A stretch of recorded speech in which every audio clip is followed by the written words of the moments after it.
and talk about the members-elect now. Yesterday we saw a meeting of the APC elected parliamentarians meet, and there are speculations that perhaps it has to do with the choice of principal officers at the National Assembly, and the president-elect said, well, he has no favorite, and all that. So perhaps you want to, give us some insight on that. Well, I read that story, and if I were the president-elect, I won't say so, because as the president-elect, looking forward to be inaugurated, you should be interested in who leads the National Assembly, because whatever the National Assembly does, whether you like it or not, will have effect on whatever promises you have made to the people of the country. Maybe it is an attempt to ward off pressure and lobbying that are already coming its way. But for me, I see the meeting as a good one.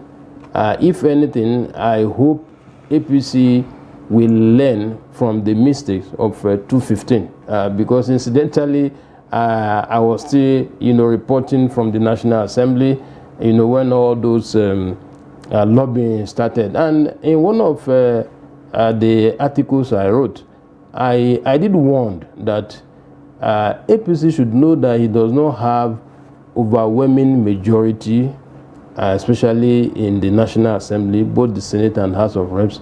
Therefore, it must not rely only on its member-elect or senator-elect to elect presiding officers. You need the buy-in of the opposition parties, because especially when you cannot have consensus as to who should run for the office in your party. The moment you have more than one person showing interest from your party, it means that you must find a way of resolving it before it gets out. So for me, I welcome the meeting, and I hope that the meeting will bear fruit. But let me advise very strongly that the way the country is being configured, for the Senate presidency, for me, I will advocate very strongly that the Southeast should be considered, because that is the only way to give them a sense of belonging. All right, Sumaila, he said that he talked about the president-elect saying that he's not showing interest at this point. But then there was a writer to that story saying that they should go and work for the governorship elections first. So don't you think that the reason maybe the president-elect is not saying anything yet is because there is another election to be won, and then he needed people to go and work hard? Whatever is the reason, I think President Buhari also gave that posture that year that Bukola Saraki emerges and say, oh, no, it doesn't cost that. And then 9 minutes, we started seeing the hand of Esau or the hand of Paul or whatever it is they say playing out, and that created crisis. You understand? And that's why throughout the Senate presidency of Bukola Saraki, it was one crisis or the other, and it's the same party. It was the same party. The president and the Senate president are from the same party, but yet it was looking as if it was the opposition that was there. So it's better for the party to know, because we saw this also play out when the presidential election, the primaries was coming around, and the president was acting like aloof, like I don't care whatever happens, and then 9 minutes he's showing interest in knowing. And it's actually appalling for me that a sitting president does not care about who succeed him, because we're not talking about your personal property, we're talking about a government, we're talking about a country that you're trying to move. So as a matter of fact, part of leadership qualities should be like breeding another leader that will take over from you, that has the same ideology if you mean well for the country.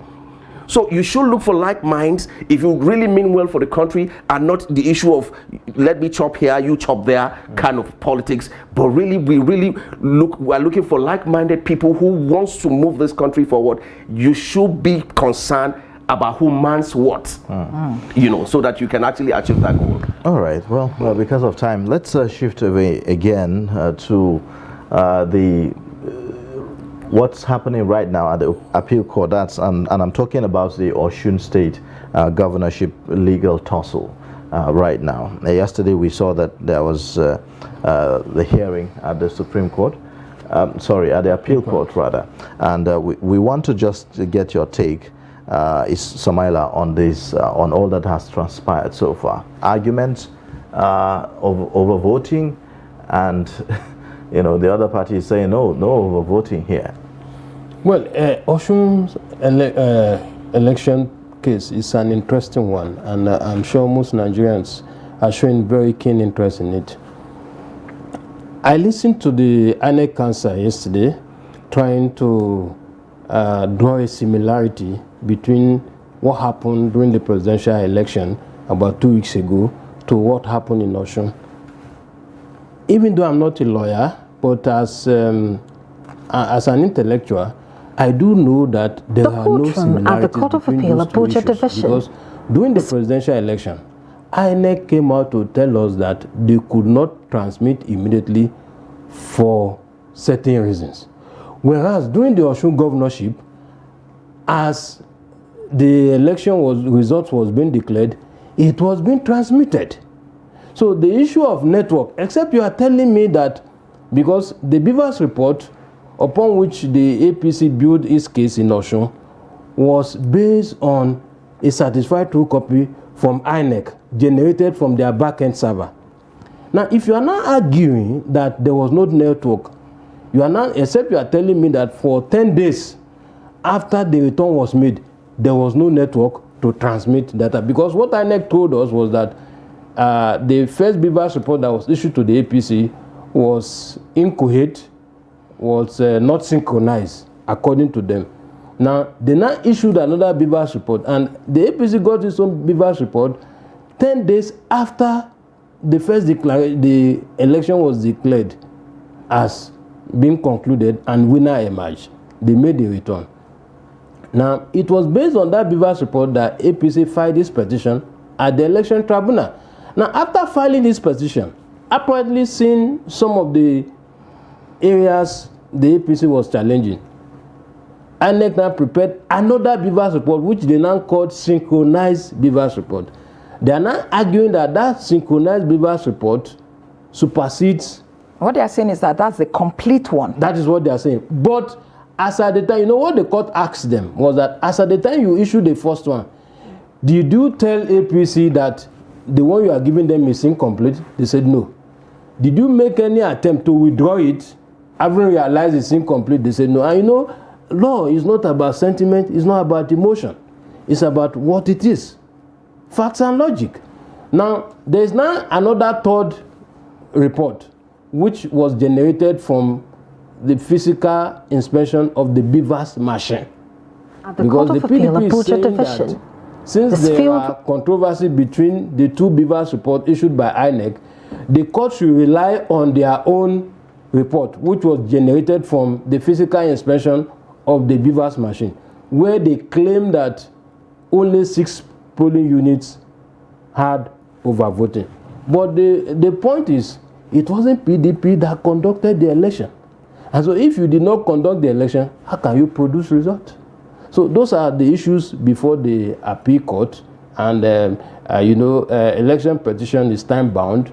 From our calculation, which the presiding judge even mentioned yesterday, the deadline, the date for the expiration of the matter at the appeal court is 26th. Okay. So they are expected to deliver judgment between now and 26th. All right, let me just let Samaila chip in on this. Your take. It seems like Beavers is creating all sorts of challenges for us.